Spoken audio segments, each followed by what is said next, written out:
مرد جو ہے نا بھیڑیا ہے، مرد بھیڑیا ہے، سادے الفاظ میں کسی کو برا لگے اچھا لگے. اللہ تعالیٰ نے اسی طرح ہمیں سمجھایا ہے بات کو کہ جہاں دو اکٹھے ہوتے ہیں نا مرد اور عورت، تو تیسرا شیطان ہوتا ہے. کب مرد کیا سوچے، کیا سمجھے، کیا کرے، عورت کو اجنبی مرد سے دور ہی رہنا چاہیے، دور ہی رہنا چاہیے. مجبوری میں جتنی بات کرنی ہے اتنی کرے. اور اختلاط جس کو کہا جاتا ہے، مکس گیدرنگ، ملنا جلنا اٹھنا بیٹھنا، یہ انتہائی خطرناک ہے. اور ہمارے معاشرے میں ہماری بدقسمتی ہے کہ اس کو بچپن سے ہی عام کر دیا گیا ہے، اسکولز کے ذریعے سے، ایجوکیشن کے ذریعے سے، بعد میں پھر بزنس، مارکیٹنگ اور دیگر چیزوں کے ذریعے سے اس قدر اس چیز کا ملاپ کر دیا گیا ہے. یہ انتہائی خطرناک ہے. مجبوری ہے کسی عورت کی، گھر میں کوئی کمانے والا نہیں ہے، کوئی کمانے والا ہے تو عورت کو جانے کی ضرورت نہیں ہے. Social life, social gathering, social معاملات، یہ چونچلے ہمارے معاشرے کے اندر آ گئے ہیں. خاص طور پر تھوڑے کھاتے پینے گھرانے ہیں جہاں پہ سارا کام عورتوں نے کام والیوں کے سپرد کیا ہوتا ہے، صفائی بھی، پکانا بھی، بچے سنبھالنا بھی. وہ اب کرنے کو دھندا کام عورتوں کے پاس ہے نہیں. اب وہ باہر کی دنیا کے معاملات سمٹانے کے لیے باہر نکلتی ہیں اور پھر اس کو کہتی ہیں کہ یہ تو وقت کی ضرورت ہے. عورت کا اصل وقرن فی بیوتکن، عورت کا اصل مقصد گھر میں رہنا ہے. جس مقصد کے لیے باہر کے دھکے کھانا، باہر کی میل کچیل، دھول مٹی، یہ سب جھیلنا کمائی کی خاطر، یہ ہم مردوں کے لیے اللہ نے رکھا ہے. ہم نکلیں گے، ہم دھکے کھائیں گے، ہم خوار ہوں گے کمانے کے لیے، ہماری ذمہ داری. اور اس کا مجھ سے سوال ہوگا کل قیامت کے دن. بیوی بچوں کو کھلانا پلانا میرا کام ہے، عورت کا کام نہیں ہے. حتیٰ کہ وہ بچے جو عورت کے اپنے بچے ہوں، شوہر فوت ہو گیا، یتیم بچے ہیں، عورت کے اپنے بیٹے ہیں، اپنی بیٹیاں ہیں، شوہر فوت ہو گیا ہے، ان بچوں کے کھلانے پلانے کی ذمہ داری بھی شریعت نے عورت پر نہیں رکھی.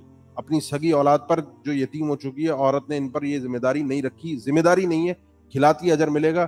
سلمہ رضی اللہ تعالیٰ نے صحیح مسلم کے دیے سوال کیا اللہ کے نبی سے، اللہ کے نبی، یہ میرے بچے ہیں ابو سلمہ سے، وہ تو فوت ہو گئے، اب یہ یتیم بچے ہیں، میرے پاس کچھ مال ہے اور ان کو میں اس طرح چھوڑوں ادھر ادھر بھٹکتے پھریں، میں ان پر خرچ کروں گی، مجھے اجر ملے گا؟ آپ نے فرمایا بالکل اجر ملے گا. اجر ملے گا لیکن ذمہ داری نہیں ہے. بڑا باریکی کے ساتھ سمجھیں، عورت کو کمانے کی ذمہ داری شریعت نے رکھی ہی نہیں ہے، 1 روپے کی ذمہ داری نہیں ہے. لیکن مجبوری اگر بن جائے تو اس انداز میں، جو انداز یہاں اللہ تعالیٰ نے بیان فرمایا، الگ مردوں سے مرد نمٹ کے چلے جائیں، اپنا کام کرے اور واپس اپنے گھر کو آ جائے. موسیٰ علیہ السلام نے بھی جب ان کی حالت دیکھی، کون عورتیں ہیں نہیں پتا، جانتے ہی نہیں ہے کون، بس پوچھا کیوں کھڑی ہو، وجہ یہ ہے کیا ہے، سنا اور سنایا، اور اس کے بعد مدد کے لیے کود پڑے. فسقا لہما، ان کا معاملہ پانی پلانے کا حل کیا ان دو عورتوں کا، ان کے ریوڑ کو پلایا، ان کا بھی جو بندوبست تھا وہ سب کچھ کیا. دوسری کوئی بات نہیں کی ان سے، دوبارہ کوئی بات چیت ان کی اب یہاں پر نہیں ہے. کام کر دیا، کام کرنے کے بعد تھینک یو، جزاک اللہ، بہت شکریہ، عورتوں کی طرف سے، ان کی طرف سے ویلکم، کوئی دوسری بات ہی نہیں ہے. حالانکہ کتنی قسم پرسی کی حالت میں، کس مجبوری کی حالت میں موسیٰ علیہ السلام تھے. ابن عباس کہتے ہیں رضی اللہ تعالیٰ عنہ، اس وقت یہ اکرم الخلق عند اللہ تھے. موسیٰ علیہ السلام سب سے زیادہ اللہ کے نزدیک اگر کوئی مکرم شخصیت تھی تو موسیٰ علیہ السلام تھے. اور اس وقت بھوک پیاس اور کرب کی جتنی شدت میں تھے وہ بھی یہی تھے. جس قسم پرسی میں انہوں نے اللہ کے آگے دعا کی ہو، تو دعا کے الفاظ ہم پڑھتے ہیں، اللہ کے نزدیک دنیا کی 1 ٹکے کی ویلیو نہیں ہے.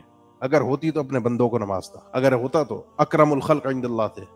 تو بہرحال کوئی بات چیت نہیں ہوئی، دوبارہ کچھ نہیں کہا ان عورتوں سے. وہ عورتیں بھی بغیر کچھ کہے اپنا ریوڑ لے کے واپس چلی گئیں. حیرت ہوئی مجھے بعض لوگوں کو آج کے دور میں دیکھ کر کوئی اس قسم کی آیات پیش کر کے بتانے کی کوشش کی کہ جی عورتوں کا آج کے دور میں کام کاج کرنا، اپنے گھر سے نکلنا، دیکھیں قرآن سے ثابت ہے. آگے آپ پڑھیں گے ابھی آگے چند آیات کے بعد کہ ان عورتوں نے گھر سے نہ نکلنے کے لیے کوشش کی کہ ہمیں گھر سے نہ نکلنا پڑے، اور اس کو ہم، اس بندے کو یعنی موسیٰ علیہ السلام کو ہم بطور اجیر اپنے پاس مزدوری کے لیے کام پر رکھ لیں، یہ کام کریں، ان کو ان کی اجرت مل جائے تاکہ ہمارا گھر سے نکلنا بند ہو جائے. عورت گھر سے نکلی ہے مجبوری میں، وابونا شیخ کبیر، ضرورت ہے زندگی کی، کوئی اور حل نہیں ہے. پھر مردوں سے دور ہے، مردوں کے بیچ میں نہیں ہے. اپنے دل پر ہاتھ رکھ کے بتائیں، ہمارے معاشرے میں عورتیں اگر معاشرے میں نکلتی ہیں، کام کاج کرتی ہیں، یا سوشل میڈیا کے تھرو کوئی کام کاج کرتی ہیں، مارکیٹنگ کرتی ہیں، بہت سارے کام ہیں، اس میں کیا وہ فتنوں سے اسی طرح محفوظ رہتی ہیں، اسی طرح مردوں سے بچ کر رہتی ہیں؟